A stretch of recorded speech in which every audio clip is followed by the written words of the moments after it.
And now we're into February.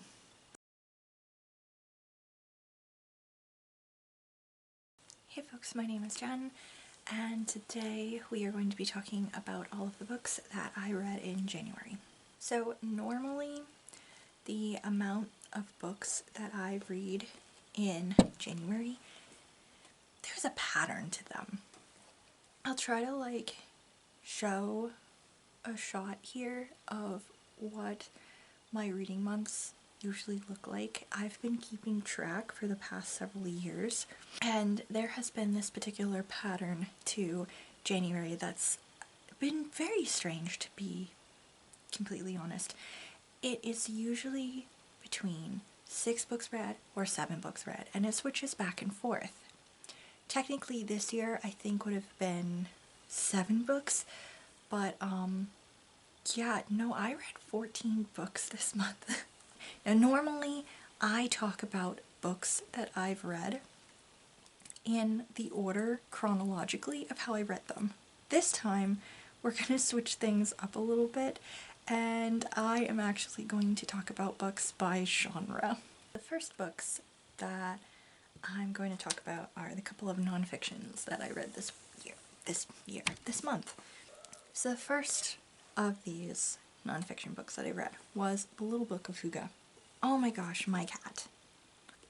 Do your cats chew on yearbooks? I swear to God, she has so many toys, you guys.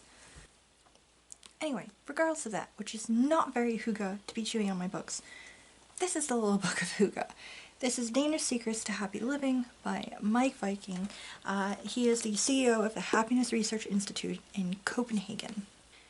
This book is basically covering the idea of Huga, which is to be cozy, basically. This talks about how the Danes are basically, due to polls and some science and all that good stuff, they are like the happiest people in the world, and it's kind of talking about how that's possible, and a lot of it has to do with Huga, which is like basically a way of life over there. The way it's translated is that it is a sense and idea of comfort, togetherness, well-being. And this could be Huga, where you get together with friends and you all have a nice little game night, or you read together, or you hang out and have some wine by a fire, whatever. Okay, that is a Huga, but you can also do Huga at home by yourself. It's curling up in your favorite reading spot and reading by candlelight, or doing a puzzle while it's storming outside, possibly. You know, it's just that kind of cozy essence. This is talking more about that. Overall, what did I really like about this book? Well, it's very aesthetically pleasing. As a book, it's kind of hard. Give it ASMR there. It's a cute little book. The artwork throughout here is also very aesthetically pleasing. It's very Nordic, which makes, sense, obviously, considering where Denmark is. And I really like that kind of aesthetically pleasing look. Even the graphs and things like that they have in here is very nice as well. Just feels very kind of cozy and heartwarming. I also really enjoyed each of the sections. There is a section for a lot of different things in here. So light is the first section, and it discusses lighting and how important lighting is to Huga in general, kind of setting the tone and the atmosphere.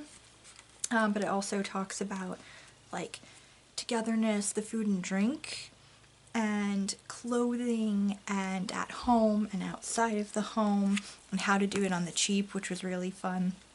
And also kind of discussing it around Copenhagen, but also at the holidays and everything. And it was just very fun. I really liked the contents of this book as well, and that in and of itself felt very kind of cozy.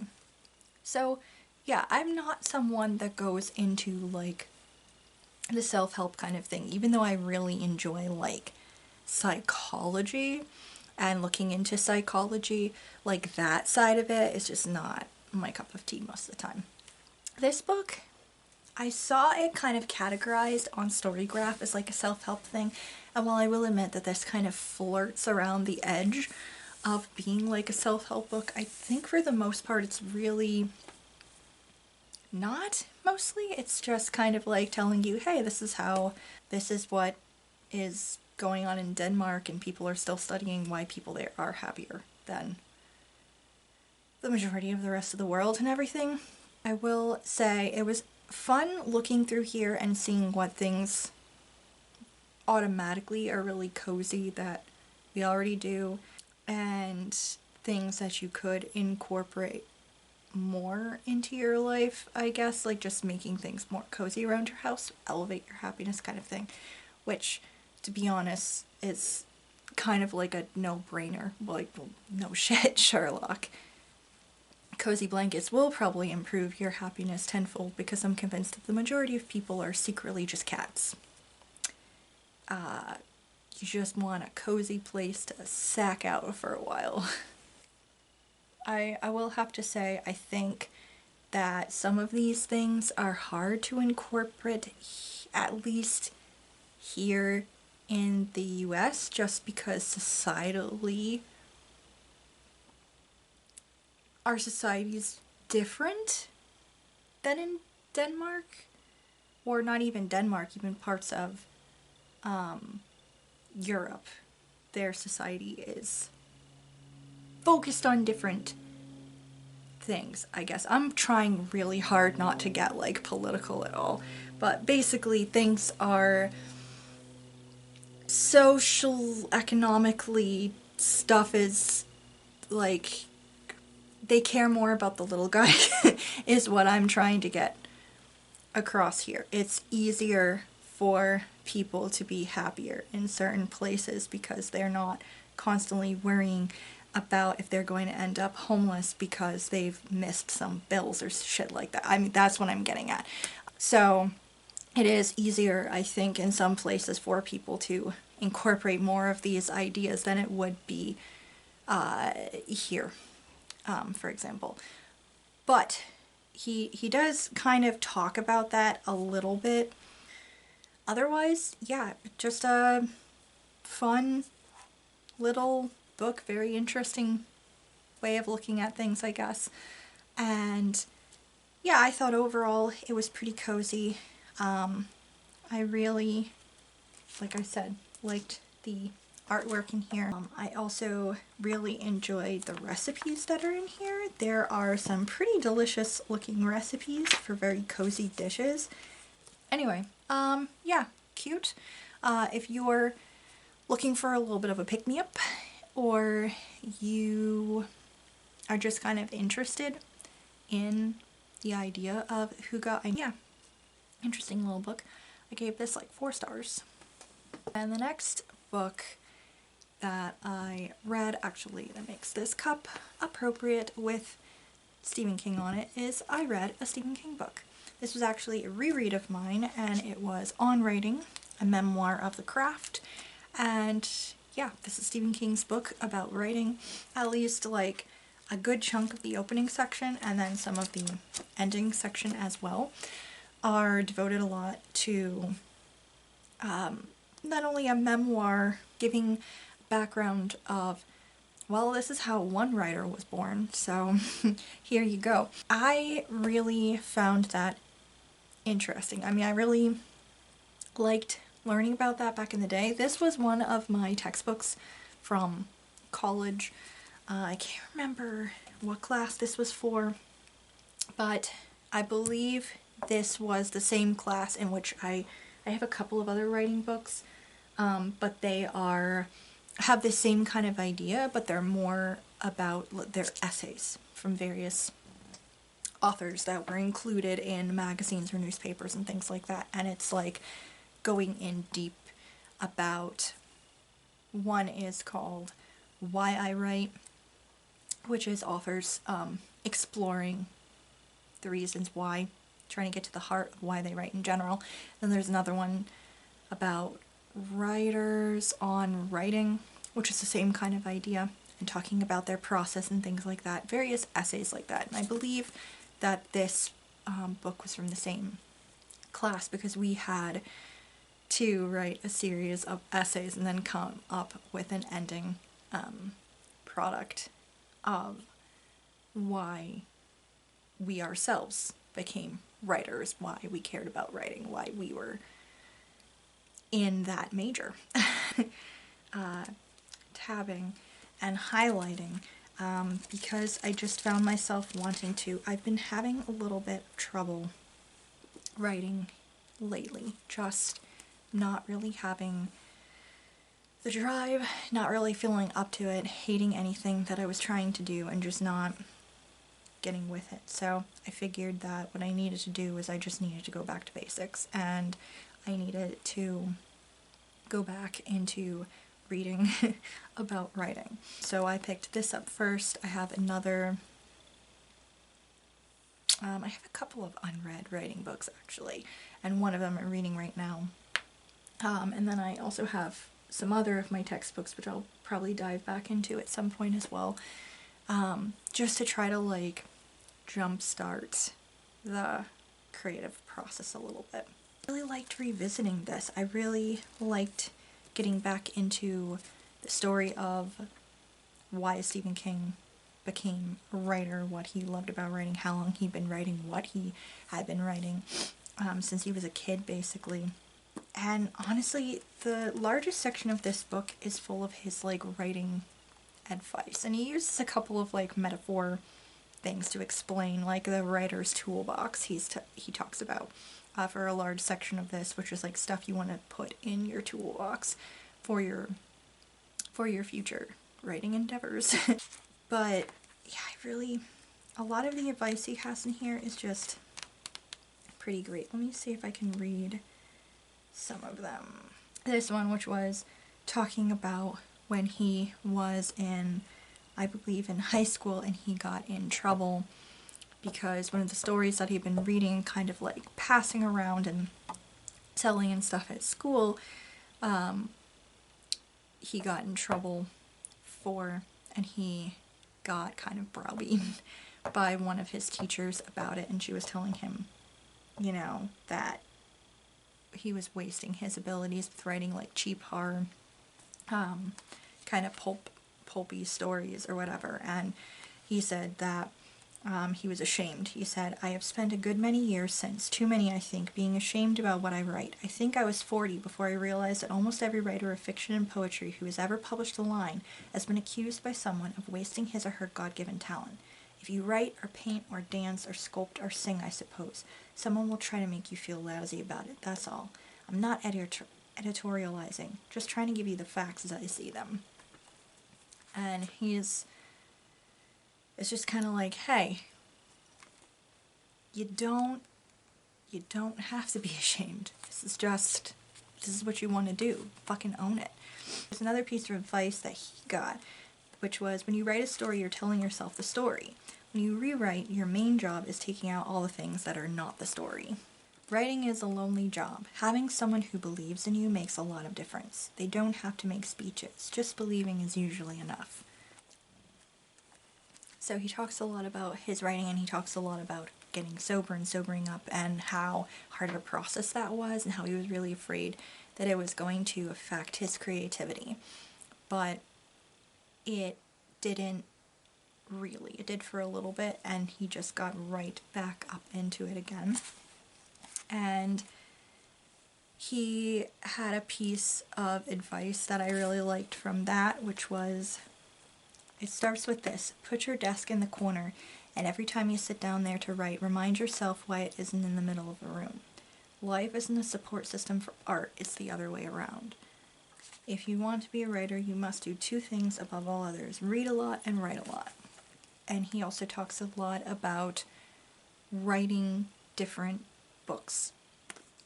He talks about a lot of the different books that he's written in here, and one of them is like completely left field. It's from a Buick 8, and this is actually before From a Buick 8 was completely finished and published, which I'd forgotten about that part. I actually read From a Buick 8 several years ago, and it's very strange. It's very strange in that it's very, I mean, some of the supernatural elements of it are clearly, like, obviously Stephen King, but, like, the fact that it takes place largely in Pennsylvania and has to do with, like, the Pennsylvania State Police is just so random, because, you know, a lot of his stuff is based up in New England, especially with a focus in Maine. He talks about that in here, about, yeah, you obviously write what you know, but if you get an idea for a story, you can still write it. You can still write it out, write the whole thing, and then when you're going back to it, you can edit it. You can fix your ignorance, basically. And I believe he was talking about getting in touch with the Pennsylvania State Police, or he was planning on getting in touch with them and actually going for like a ride-along or talking with them about their processes so he could get a better understanding to fix what he'd already written, which I think was the biggest piece of advice for me that I found helpful in here at this moment. Like, a lot of it was helpful, but I think that's the part that really, like, popped this, like, tense little bubble in my brain that has been a source of anxiety and issues with my own writing. One of my writing projects is a mystery novel, and it is based in the 1960s.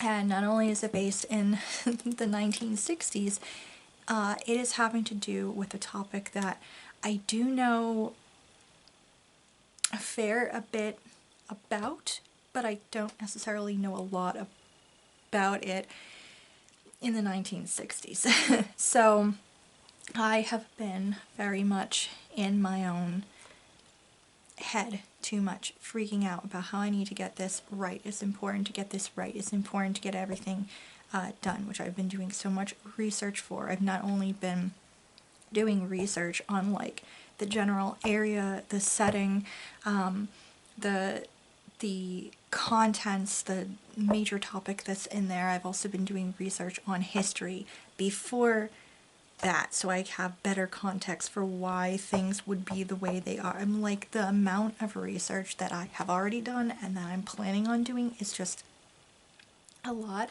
and honestly a little bit stressful.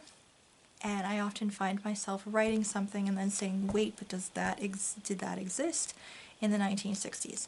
I don't think that existed in the 1960s, and then I have to Google it, and then 2 hours later I've gone down a Google black hole, and it's just very stressful. And I think that piece of advice was helpful in the way that, yeah, I can still do my research and I can still look up things when I'm confused, but maybe what I really need to focus on at this point is, rather than learning so much about the time period, what I need to focus on is more about my characters. I understand 2 of my characters fairly well. I don't have a deep understanding of the other, like, close to them characters. I don't have an understanding on the town. I really need to get into that, dig into the story itself, the plot, where things are going, the red herrings, the solution, the whole everything. I have some of that in mind here and there. I know what a major red herring is going to be. I know the solution is going to be different. I know that kind of thing, but I don't know the full details. And instead of freaking myself out about getting every single detail right, what I need to do right now is just fucking write it. And then I can fix it later. If I figure out, oh wait, this object didn't exist in this particular year yet, I can always just go, okay, that's fine. We'll substitute it for what did exist, or maybe we can scrap that whole scene if it's not necessary. Like, that kind of thing. I just need to go do that, basically. I know that this is like going beyond just talking about the book, but I'm just trying to explain why already it's been helpful. Yeah, I have so many more tabs in here. I have so many more things that I found extremely helpful or funny or whatever, but just, it's pretty solid. It's pretty solid advice overall, and what's actually pretty great is that I have been reading Pity the Reader, which is a book by Suzanne McConnell with a lot of writing advice interspersed by Kurt Vonnegut, and a lot of his writing advice, it definitely differs. There's definitely a difference in the idea of art and like writing and everything. That him and Stephen King definitely differ with some of it, but a lot of the solid like process advice is very similar. So that's also really fun to look at too now. I loved this. It's funny, it's heartfelt, you get some good solid advice, and yeah, it's left me feeling like my creativity is starting to re-emerge, basically. So yeah, I rated this like 5 stars. Then I have taken forever to talk about those things. I guess what I need to talk about now are all of the mysteries that I read. I read 4 mysteries this month, and all of them were Agatha Christie, or mostly Agatha Christie. I listened to 2 audiobooks, and those audiobooks were actually of Christie's that I'd previously read, but it's been like years. Most of these was the ABC Murders, and the ABC Murders starts with Hastings coming back from being abroad, and he's come back to settle some like financial stuff or whatever, and he ends up staying with Poirot and hanging out with him for a while, and finds that Poirot has received a very weird letter in the mail by someone called ABC, and it is someone taunting him and trying to say, hey, you think you're so smart, well guess what, there's going to be a murder, and it's not gonna just be the only one. Poirot has reported this to the police because he's gotten crank letters before, but this one concerns him. He believes it. He thinks there's an underlying level of this person's definitely cuckoo bananas, but they mean what they're saying. They're gonna murder. Yeah, a murder does occur, and is indeed only the first. That was such a clever, I think, mystery overall. A very clever killer sending the taunting letters to Poirot. That is a trope, really. The clever killer sending taunting letters to certain, like, authority figures, like to the police, to the detective, to secret agents. If it's like, well, not really secret agents, but like, I'm thinking like Criminal Minds. I'm thinking like that kind of thing, of agents, FBI agents or whatever, like that kind of taunting thing. It is something that is a trope that I enjoy in fiction. I find it fascinating. It usually ends up being batshit crazy anytime that's used in anything. You're in for like a wild ride with whether it's a show, a movie, a book, whatever. But I also just find it interesting, the psychology of it as well. Cases where that occurs is also very interesting to me. So kind of like this, like, interspersed little bits in Hastings' narrative that were not from his point of view is just kind of like the killer, and that is something that I also really like in mystery novels too, when the bad guy also gets little chapter sections before the big reveal and you get a look at them. I like those as well. I find them kind of interesting, and I think they break up the novel in an interesting way. There were a lot of twists and turns in this that were just awesome. I was on the edge of my seat, even despite the fact that I read this years ago, but it's been so long that I definitely forgot who the killer was. So, yeah, twists and turns. Good time overall. I gave that one 5 stars. And the other audiobook that I listened to was Death in the Clouds, which is another one, like I said, that I had read years before. In that one, Poirot is on an airplane ride. He's not having a good time. Poirot gets motion sick. So he hates, like, plane rides and boat rides and stuff like that.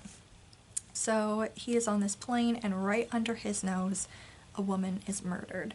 And she is killed by what appears to be a poison dart.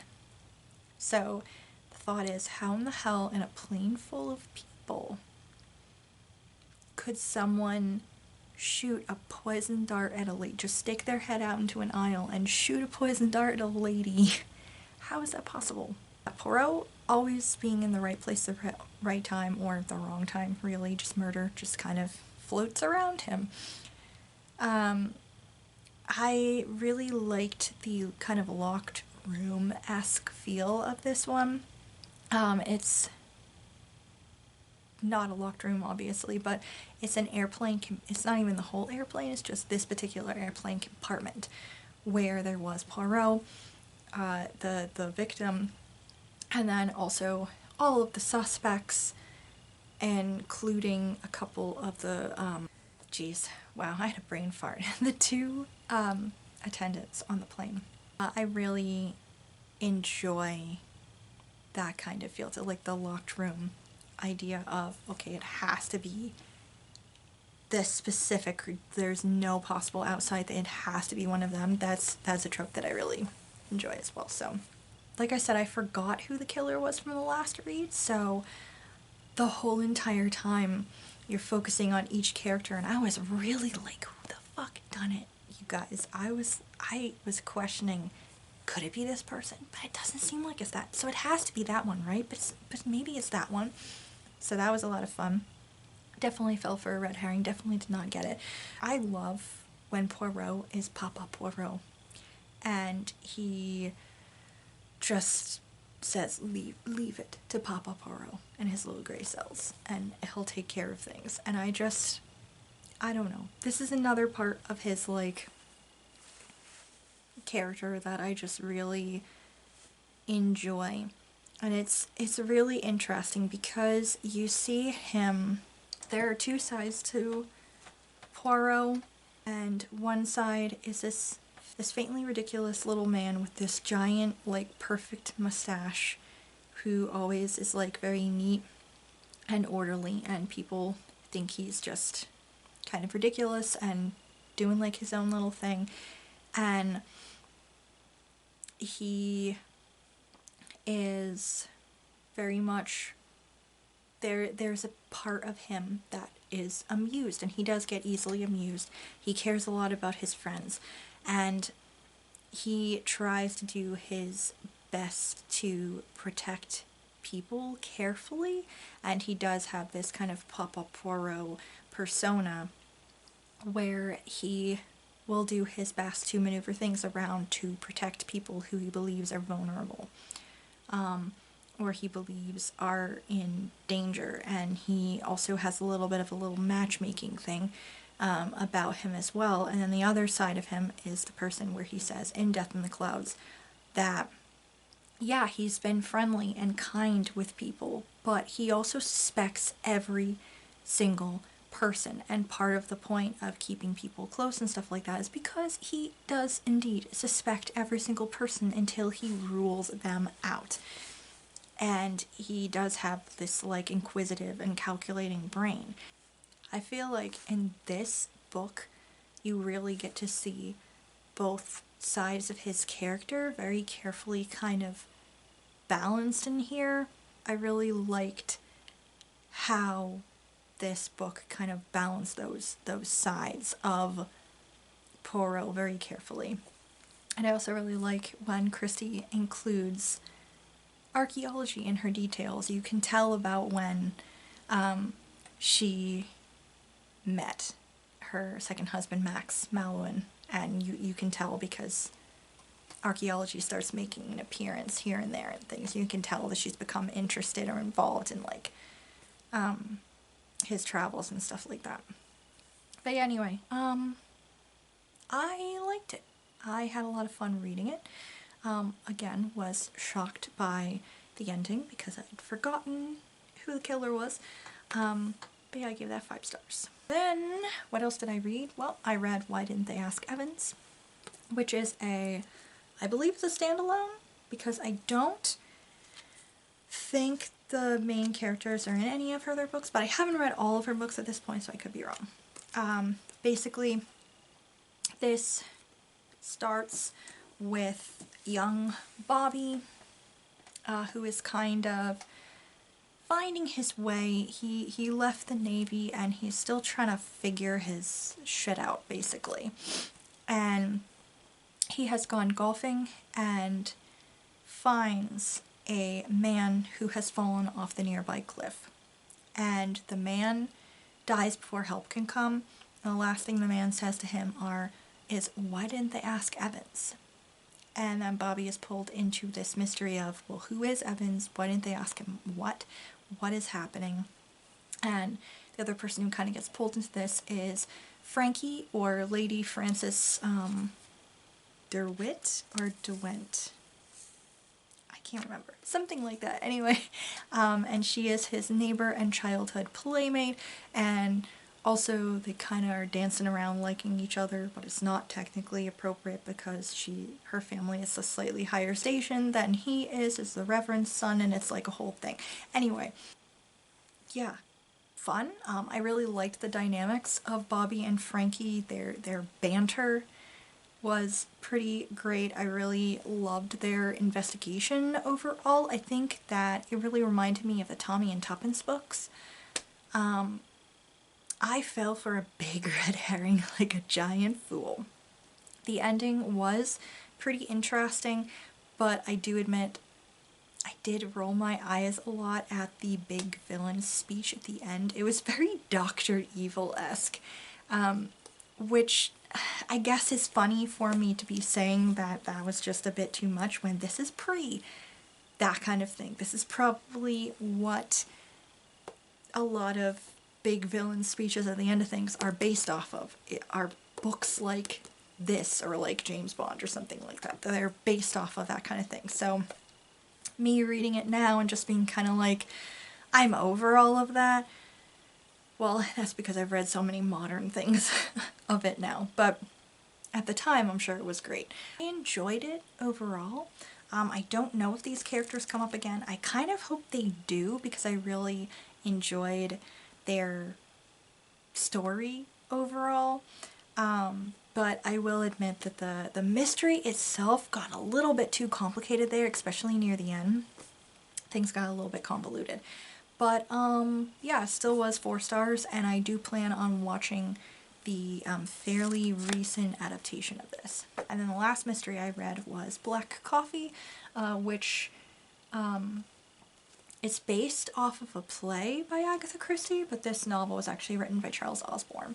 This is about Poirot getting an urgent message. This rich scientist who has been tasked with creating like that happened earlier. I think it's like a chemical that is supposed to be involved with like weaponry. I believe this is taking place around like World War II. The scientist is scared that someone who, like a member of his own household, is going to try to steal the plans for this very dangerous thing. And he is concerned and asks Poirot for help. By the time Poirot shows up there, the man is dead and has been poisoned. So this involves like Poirot's investigation.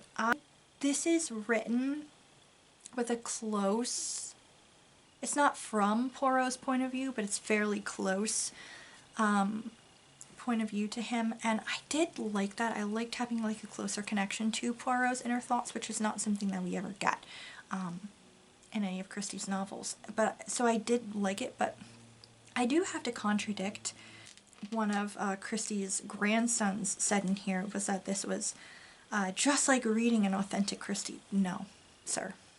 Have you read your grandmother's writing? Because it definitely was not. I do have to say this, honestly, this book, the play itself, I'm sure, is really fun to see, because you can tell by a lot of the scenes in here, especially like the kind of movement with the coffee cups and things being swished around, the quick like in and out staging of all of the characters and stuff like that. You can tell that on stage that's probably real, like the choreography of all of that is probably really fun. Like one of those like what is it, under the walnut shell, the shell games, you know what I mean?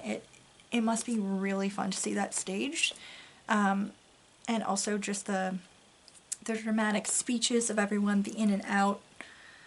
Yeah, staging. Like, I mean, of other scenes in here. And yeah, like I said, the dramatic speeches, especially of the villain and stuff like that. I think on stage, probably pretty great. In a novel, everything just kind of read a little bit wonky. It was fast-paced, but overall just okay. I would just rather read an authentic Christie, to be honest. Or find the screenplay or actually see this performed somewhere, is what I would rather do. I gave it 4 stars because I feel like maybe I'm just being a little bit too biased and harsh about it. But yeah, I'd rather just pick up an authentic Christie. Then we move into classics. I read one classic this month. It's also, incidentally, the first book I have finished off my 24 and 24 books. This one being a priority fiction read. And that was The Scarlet Pimpernel by Baroness Orczy. So this is following the exploits of a vigilante known as the Scarlet Pimpernel and his network of vigilantes as they desperately try to, through subterfuge and disguises, to save French nobility.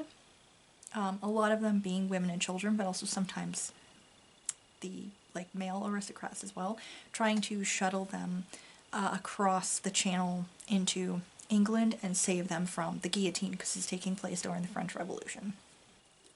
So originally I thought this book was just going to be covering all of those particular exploits and stuff like that.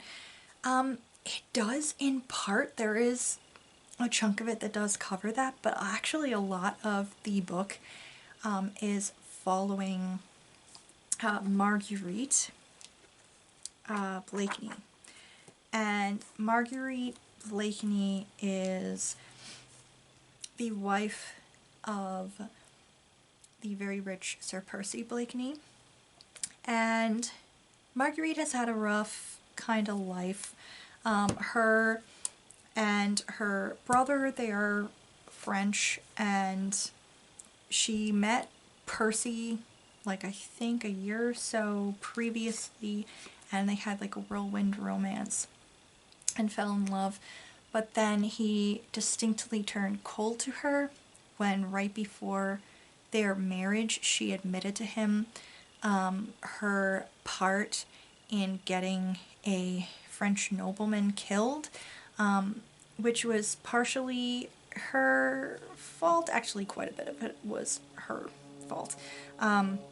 Although, to be honest, she didn't understand the consequences of her actions, and this guy got beheaded, which was not what she wanted. Those were not the consequences she wanted. She wanted him to get a dressing down. She did not want him to lose his life. But that's just the way the cookie crumbles, and Percy definitely became colder towards her following that pronouncement, and things just kind of devolved from there with their relationship. And Marguerite finds herself in a tough position again, because a slimy miscreant who is involved with the I think they're actually called, it's not really the resistance at this point because they've basically taken over France.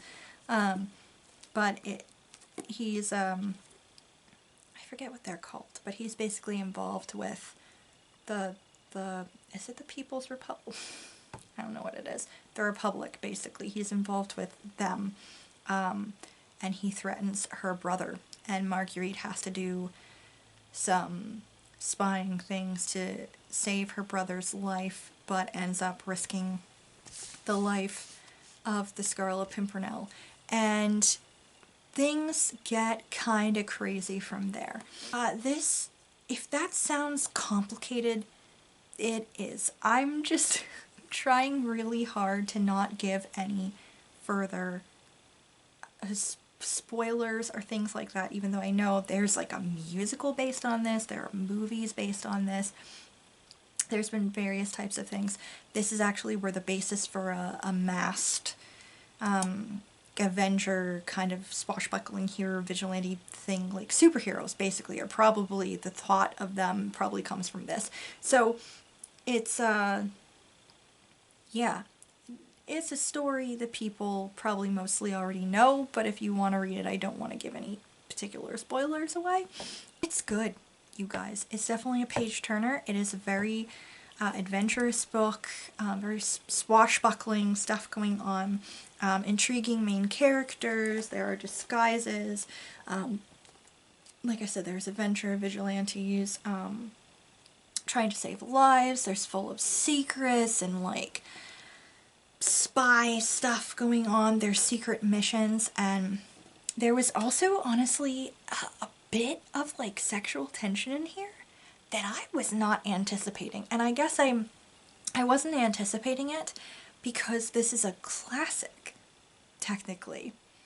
And I know the classics can have like, you know, sexy bits in it or something, but I mean, I would say that the sexual tension that is in this book rivals that scene from the 2005 adaptation of Pride and Prejudice where Darcy like hands Lizzie up into the carriage and they share that look and then you see him like flexing his hand as he walks away. Like that, the equivalent of that is in here.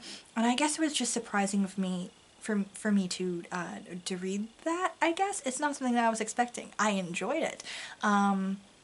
Definitely heightened my interest of this novel overall. But yeah, fun. There are, however, a couple of shit things about this book that I will have to admit. One of those things is the just sudden and unwelcome anti-Semitism that is in the last couple of chapters of this. Like, it was not in this book at all. And all of a sudden, we just get hit in the face with a bunch of it. A couple of chapters away from the end. And I was like, why? First of all, why? Second of all, was this necessary? No. And it was just so weird. And it also makes me wonder if any of the adaptations have that in it. Why? And then there's also a very heavy stance of like pro-monarchy in here, which I was kind of like trying to understand a little bit, and then I ended up looking up a little bit about the author. And then I understood where that was coming from. She's Baroness Orczy, and that's because she did come from a more aristocratic background. So it kind of made sense if you think about it why her books would be pro-monarchy, because she was very classist, I guess, was part of the issue there. Basically an aristocratic kiss-ass kind of attitude is what I was kind of getting from this, which is like, which was a little bit bothersome. Like, I don't know. I can definitely see where the problem is. The nobility problem of history's past is. Like, the king, queen of France, clearly doing some bad shit. Nobility, it was not good. But do I think that that warranted like gathering up all of those people, including women and children, and just straight up beheading them in a public area? No, I don't think it did. Just fucking kick them out. Or take away their money. I don't know. Don't kill them. Same goes for like the Russian Revolution. Like, do I think the Tsars and stuff like that were doing great things? No, I really don't think they were. But I also don't think that it was right of the, was that the Bolsheviks? I'm not as informed on Russian history as other stuff. But like, I also don't think that it was nice to take an entire family, most of which are children, stick them in a basement and shoot all of them either. I don't think that was called for. You could have just exiled them. Like, all of that, I'm for change, but I'm not for change that means a lot of people die. That's my stance, basically. Yeah.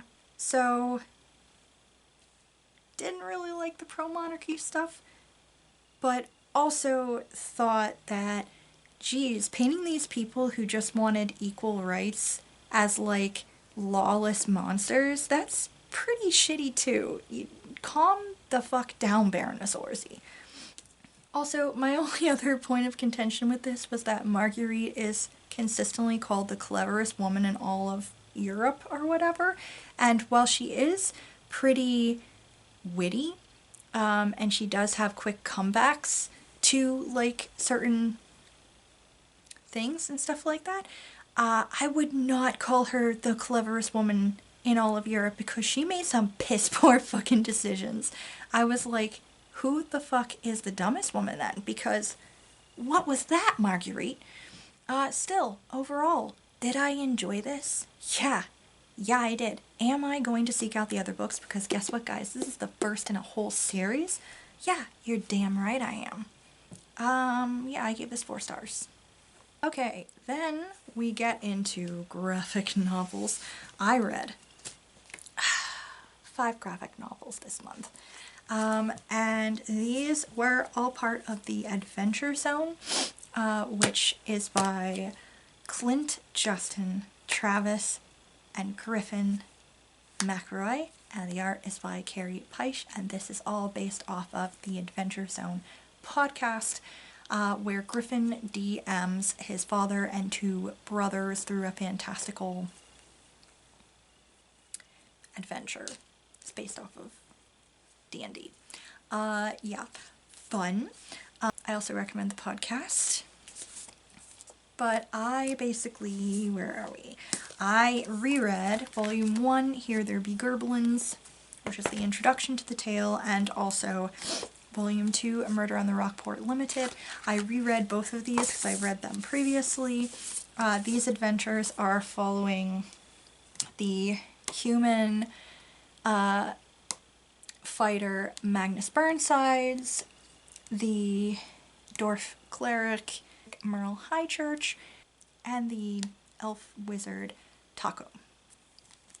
This is basically following them on their shenanigans as they take a job together and things go a bit hinky. So this is their continuing adventures, especially as they get pulled into organization. So the first one was the introduction. The second thing, things go further off the rails when they become embroiled in a murder mystery on a train, which, love. That's all you have to say to me. The third one is Pedals to the Metal, where things get a little bit Mad Max, Fury Road kind of vibes to them. Then we have The Crystal Kingdom, which takes place kind of in space, which is also pretty crazy. And then Volume 5, which is The 11th Hour, which has like a time loop and an Old West thing. So basically, this has been all of my favorite things. All of my favorite things in here. You've got Murder on a Train.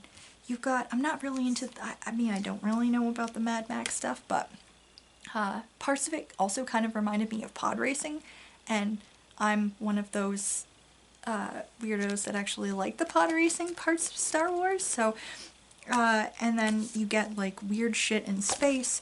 You get, again, this is like a Back to the Future thing going on. I mean, love it. So yeah, lots of fun. Lots of fun overall. Volume 6 comes out this year, I believe. Really love the artwork in here.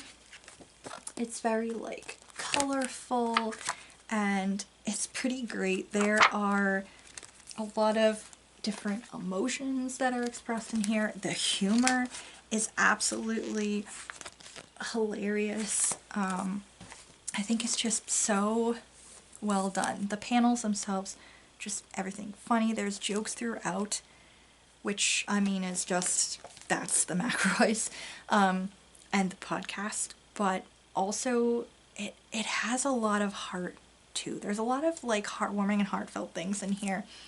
There's a lot of fourth wall breaks. There's some Easter eggs for the podcast or for the McRoys in general. Just really entertaining stuff. The world is super fascinating, and I like that each volume we see more and more of this world and learn more and more about it. I also really like the theming in each of these volumes, like I've discussed. It's been pretty great. I loved each of these, really. This is great. A Murder on a Train, of course. Things start getting super heartfelt in volume 3 and kind of continue through 4 and 5. 5 was what I think finally tipped this into being already top reads of the year. I have them starred in my notebook as top reads of the year, so I remember at the end of the year to put them on my top reads list somewhere. I don't know if this is going to be number one, because again, it is now only February. But instantly, as soon as I was done with this book, I was like, this is top fucking read of the year. This is mind-blowing to find that in January. This series was just so freaking funny and, like I said, so heartfelt. And it's crazy because things can go from like absolutely bonkers on one page to just making you almost want to cry on the second. It just wonderfully done. I think that Carrie Peisch has done a wonderful job bringing the podcast to life basically in these volumes, and also pretty great character development. I also like, by the way guys, in volume 5 you start getting more background on these 3 idiots. You actually get more background story on them, which was also pretty great. I'm so excited for volume 6. I love these so much. These were all 5s across the board. And then on to the 2 fantasy books that I read in January.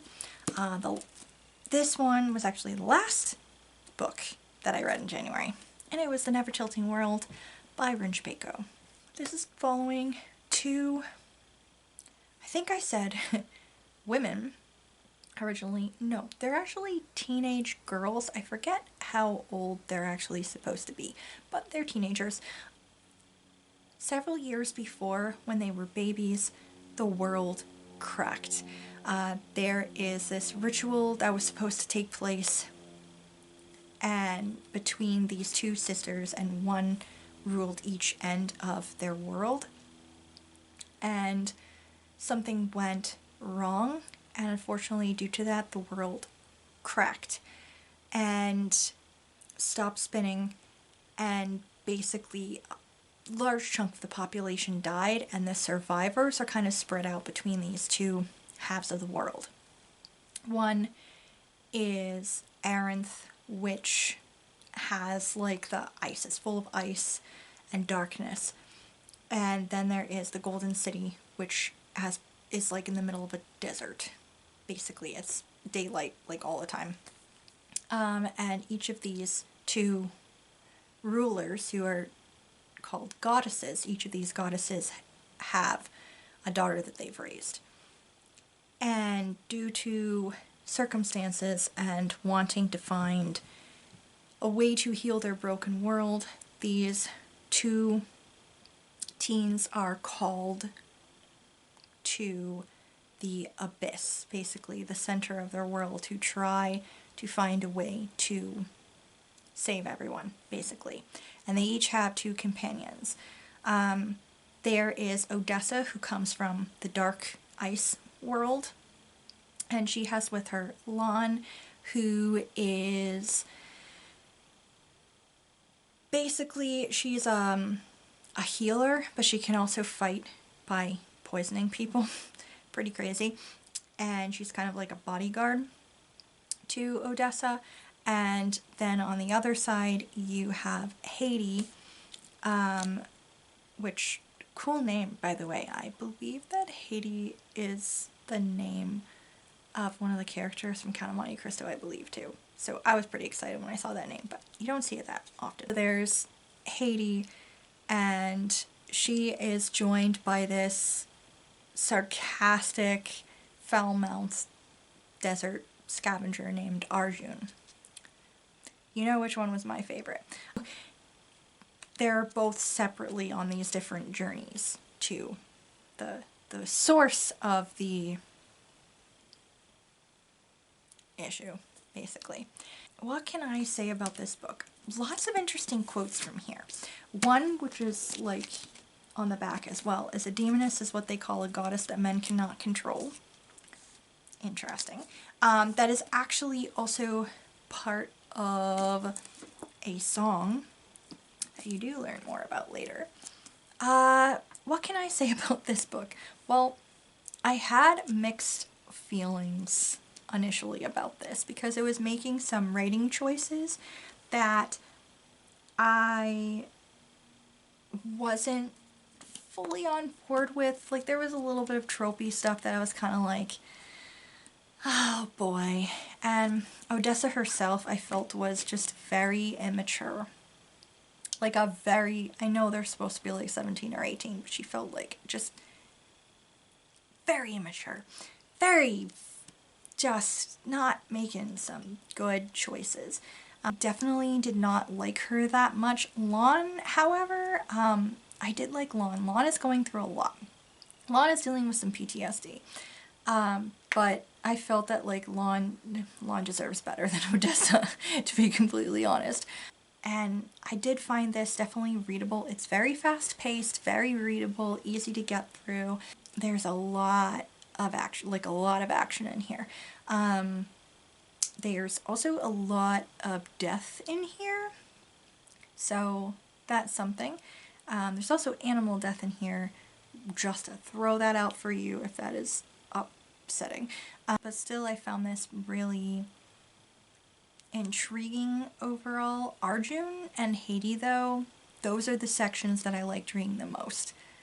They're awesome. I love their dynamics, their like relationship as it is. I really loved their sections the most overall. Arjun is hilarious and Haiti is very intriguing as a character. I really enjoyed their chapters the most. I think time in here was a slight issue because some things felt a little bit rushed, but I think that might be possibly because the timing is very confusing. Like, it feels really fast, but then all of a sudden you'll get a sentence of, well, it's been like 2 weeks since that last thing. And it's like, what? 2 weeks? What? It just happened. So that was a little bit confusing. And speaking of confusing, the magic system itself was very confusing. It just kind of felt like it wasn't fully explained, really. And I'm the type of person that this is I think one of my biggest gripes with fantasy and also sci-fi, incidentally, is when things aren't explained enough and there's just seems to be this kind of assumption that, well, you'll get this from the context. And it's like, no, I don't, because you haven't given me enough context to understand what the fuck you're talking about. So that's the problem with the magic system in here, is I still haven't quite figured out what the hell she's talking about in here. Like, how the magic system is working. I think it sounds like it has something to do with their eyes, but it just kind of felt like it wasn't fully broken down and explained a lot, and I get maybe she's trying to avoid being like info dumpy or something. But in a case like this where the magic system is sounds like it's, I mean, similar in a sense to like, I don't know, Avatar: The Last Airbender stuff, but at the same time, with a definite difference. I feel like you kind of need to explain things just a little bit more to not be so confusing. But those were really my only gripes with this for the most part. I did find it, like I said, very page-turny, very entertaining. Originally, how I was feeling about this book halfway through was that this was probably going to end up being like a 3-star read. That second half, though, you guys, that second half went fucking batshit insane. Like, things just got absolutely bonkers. And it was that second half of the book, especially the last couple of chapters, that is what made this from a 3-star to a 4-star read. For me, was that batshit fucking crazy second half. So much to the point that how this ended made me immediately buy book 2, because by the way, this is a duology. So I do have book 2 in my possession, and I do plan on starting to read it today, later on. So yeah, the last thing I read, I've rambled so much, I'm so sorry, this video is going to be so friggin' long, but I promise, this last book I'm going to take like barely any time on, because everybody knows about this frickin' book anyway. The last book I read was the first Harry Potter book. I gave Sorcerer's Stone a reread, and that was initially because I really wanted to start the year off right. I guess, maybe that doesn't sound right. Like, I felt that over the past couple of years, my year has reflected what I started the year off with a little bit. And I think 2022 started the year with mediocre reads, and 2022 itself just felt kind of mediocre. And then last year, I started off with a very beautifully well-written reads, but it was also a struggle, and that's kind of what last year felt like. So I wanted to start this year off trying to plow through fun books, which is why we had like the Hugo book, we had the Scarlet Pimpernel, we had these graphic novels. I wanted to start it off like that, but I also was feeling in the need to read something cozy and something familiar. So I picked up the Sorcerer's Stone because it's been several years since I've read it. I think the last time I read it was like 2018, I want to say, maybe 2019, I don't know.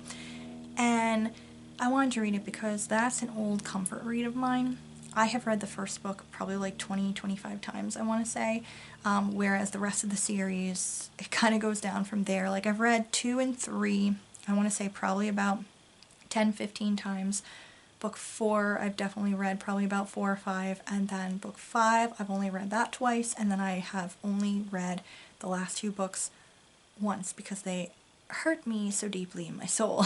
So I actually have never done a complete and utter full reread of the whole series.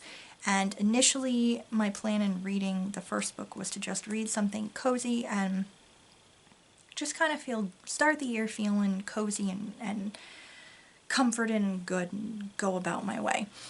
And then I got a thought in my head about this series and was like, maybe I should reread it. Because I was planning on rereading a bunch of old favorites of mine, like Maniac Magee and Ella Enchanted. I have them slated for a reread in March because I loved those 2 books so much as a kid, and I have not read them since I was a child. So I wanted to reread them. And then I have like my other series, like Clive Cussler. There are some books up there that I'm gonna reread.